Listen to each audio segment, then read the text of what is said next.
Hello, I'm in a 2015 Chevy Suburban, and today I'm going to show you how to reset your oil life. So first you want to start the vehicle, wait for just a moment, and as you can see, I actually just got an oil change, so I need to reset mine now. So we're going to use these controls to navigate.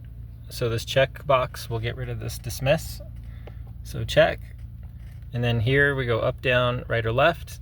So we're going to go left since it's on this setting screen, and we're going to scroll up till we get to info and then hit the check, and then from here we're going to push down, and it's going to be on oil life, but if you don't see it, just keep pushing up or down till you find it, and then we're going to push to the right to reset it.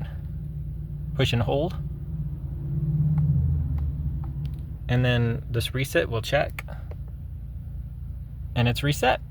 So now it'll just take down like normal and pop up when you're due for an oil change again. Otherwise, it's convenient to use little stickers too to help remind you of when you might need it. But otherwise, I hope this was helpful and hope you have a wonderful day.